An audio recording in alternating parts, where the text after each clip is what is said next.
So but now I'm working on my magnum. Yeah, rest, heard they coming. I'm obsessed, yeah, I'm impressed that people really think they'll be up next. It's your life, you ain't all about it. All you do is make raps, just talk about it. Face facts, I'ma do my own thing, turn in my own lane, so you're not a threat. Now this is one insanely powerful fusion with an overwhelmingly large amount of transformations, hacks, and overall just plot armor in general. The fusion of Goku, Naruto, Ichigo, and Luffy. First, let's go over just the base level strength of this before factoring in anything else.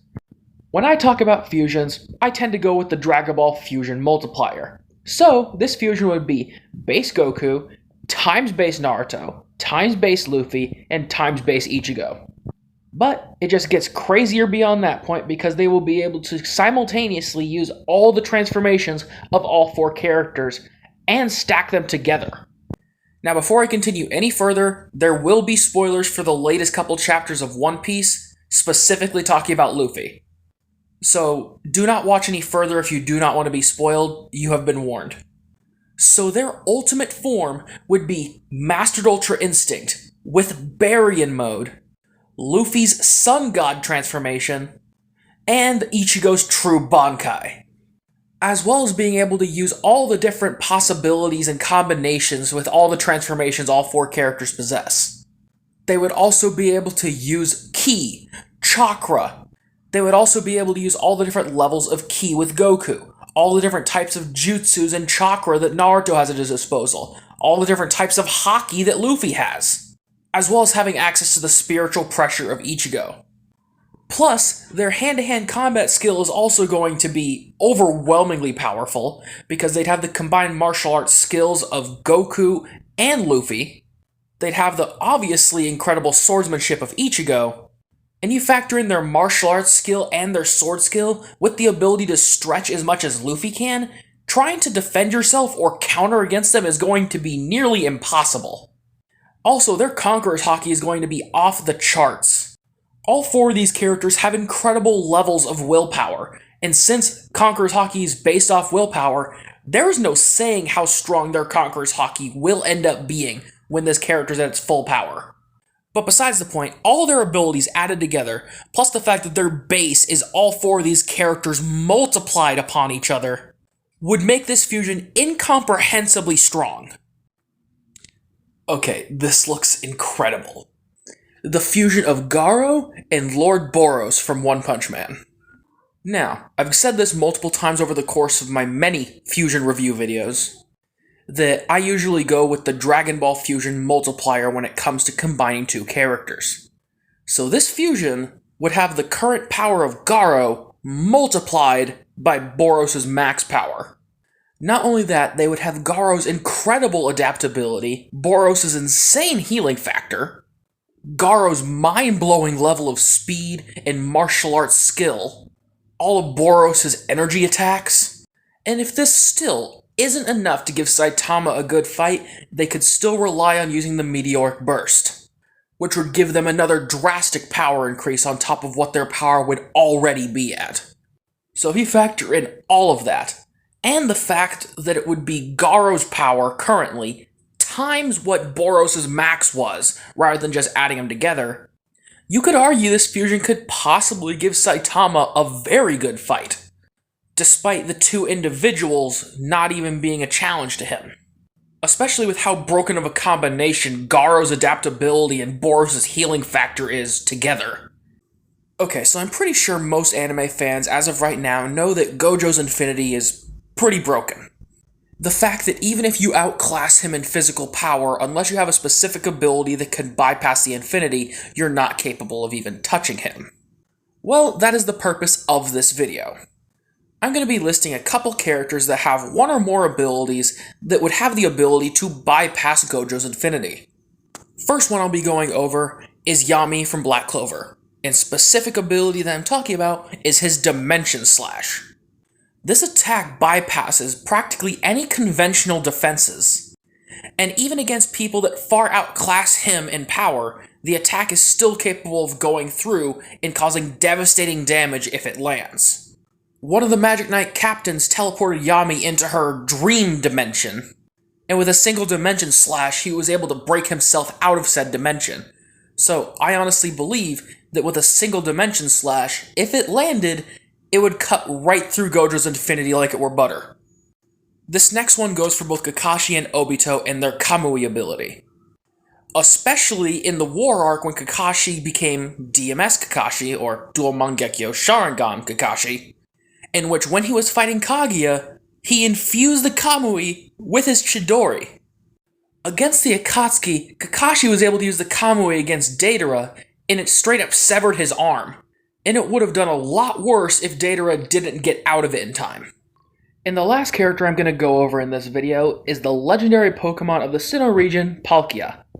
This is one of the few Pokemon that could actually be considered literal gods.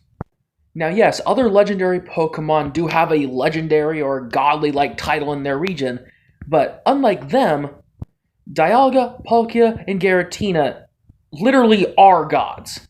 They have controls of entire concepts in the Pokemon universe. And Palkia's is control over space. And the specific attack that would be capable of bypassing Gojo's infinity like it were nothing would be the Spatial Rend.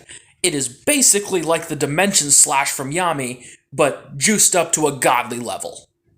Not only that, I honestly think Palkia could straight up turn off Gojo's infinity. And my reasoning is because Gojo's infinity puts an infinite space between him and anyone trying to attack him. Key word being space. So even if Spatial Rend couldn't utterly annihilate Gojo, which it likely would, Palkia's control over the concept of space would probably be able to disable it, and pretty much any one of his regular attacks would then be able to defeat Gojo. But hey, if you disagree with any of these, or you want to add any more to this list, feel free to leave it in the comments.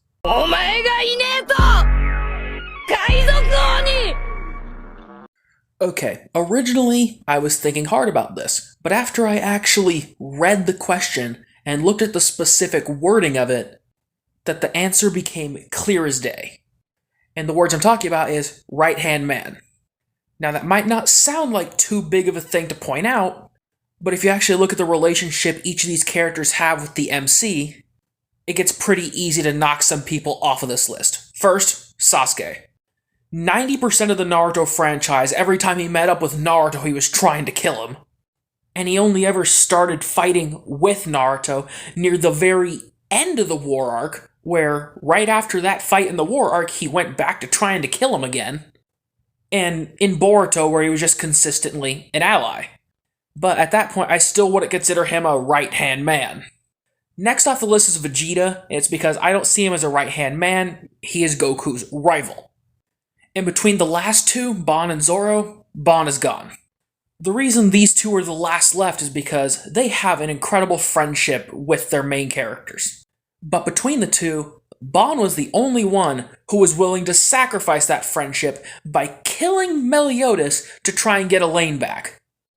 I could not see in a million years if Zoro were put in that same situation that he'd actually followed through with trying to kill Luffy. How large of a power increase do the Potara earrings actually grant the fusion?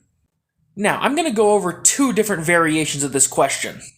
One, the concrete formula that we were given in a data book, and two, using context clues from the Buu saga and the Dragon Ball Super anime and manga. Now first, let's go over the equation that we were given in a data book. It was stated that the Potara fusion multiplier is person A times person B equals the base power of the resulting fusion. So an example would be Goku times Vegeta equals base Vegeto, meaning that the base power of the fusion far eclipses the power of some of the highest forms of the two halves. Which is likely why we saw base Vegeto humiliating Super Buu after he absorbed all the Z fighters at that point, while barely even trying while in his base form. So if you want to give an actual numerical value rather than just say it's Vegeta times Goku, would put him anywhere between 2,000 to 3,000 times stronger than Goku. Because as we saw when he was in Super Saiyan 3, Buu was treating him the same way base Vegeto was treating Buu. And as we know, Super Saiyan 3 is 400 times your base form, and if bare minimum, if you were to humiliate an opponent without even trying, you'd be like 2 to 3 times stronger than them. At a low ball, that's where I get that base Vegeta was likely 2 to 3,000 times stronger than base Goku.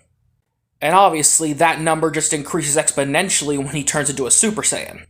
And as we've seen in the case of both Gogeta and Vegito, they can use the techniques and abilities and transformations of the two halves, and could do them way better than either of the parts can individually. Which is why we were able to see Gotenks access Super Saiyan 3 when Goten and Trunks only seem to have Super Saiyan. So even though we only saw Vegito in the Buu Saga go up to Super Saiyan, which was already overkill, it's likely almost guaranteed that he'd be capable of going into Super Saiyan 3 as well.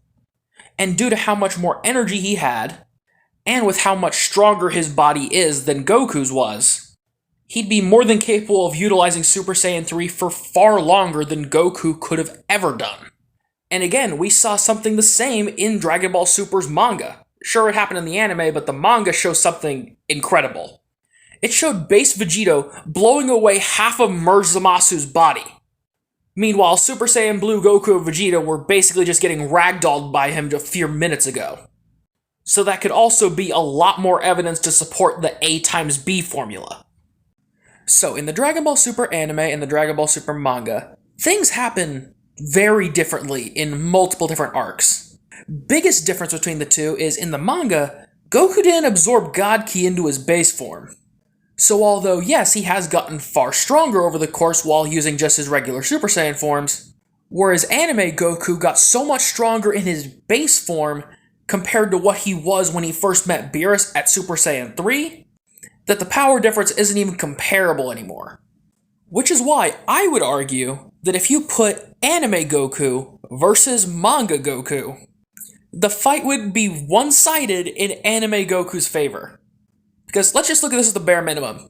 Base Goku in the anime would be around the level of God Goku in the manga at bare minimum. You could argue God Goku in the manga being stronger due to him having like 2 extra arcs under his belt, but without using the God forms, Super Saiyan 3 wouldn't even be capable of phasing anime Goku's base form.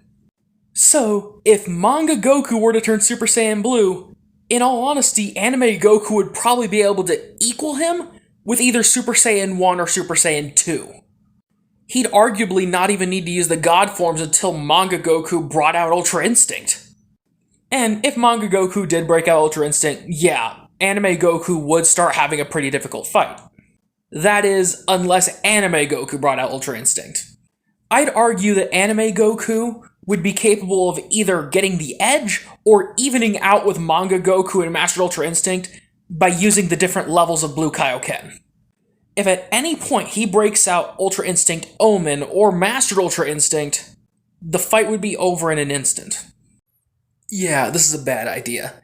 Anytime Batman gets powers, it almost always goes bad.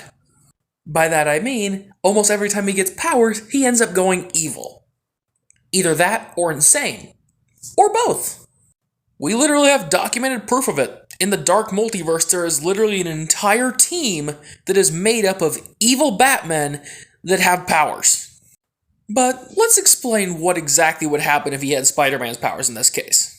So you know how in one timeline when Spider-Man kept the symbiote, in which he just snapped one day and just went on a killing spree of his entire rogues gallery? Yeah, imagine that happening, but it isn't limited to just villains. But it would be even worse than Spider-Man doing it, because he would have Batman's combat skill on top of that. And yeah, Spider-Man is pretty skilled, but when it comes to pure martial arts knowledge and skill, Batman clearly has an edge in that category. So you factor in Bruce's level of martial arts skill with the overwhelming strength of Spider-Man, on top of how broken the spider sense is, he would quite literally wipe out his entire rogues gallery in an afternoon, and that is being generous. He'd likely be capable of wiping them all out in like an hour or two. But this is where all the Dark Multiverse timelines decide to just start doing a downward spiral. Eventually the Justice League would start realizing, Batman's killing his villains now. We need to just talk to him, or stop him. And when they try and interfere, he's gonna lash out at them. And when you factor in that Spider-Man's full strength is capable of punching people's jaws off and even damaging Hulk, he's going to be an absolute menace. On top of that, he's likely also going to get special augmentations from the other suits that he'd likely have that would probably further enhance his Spider-Man abilities exponentially. And even Superman really wouldn't be much of a challenge because kryptonite plus the spider sense combined with Batman's combat skill is just an absolutely broken combination. So even if the amount of kryptonite wasn't enough to fully get rid of Superman's powers and merely just suppress them, that would be more than enough of a nerf to Superman for the spider sense combat skill of Batman combination to overwhelm him. But hell, if he were to stay as a good guy, he'd be able to do a lot more help with the League specifically and not have to worry about any of his villains, because even if he didn't kill them, they would be merely a nuisance at that point. You could have entire teams of his villains come after him at once, and the combination of his martial arts skill combined with the spider sense would make dealing with them merely trivial.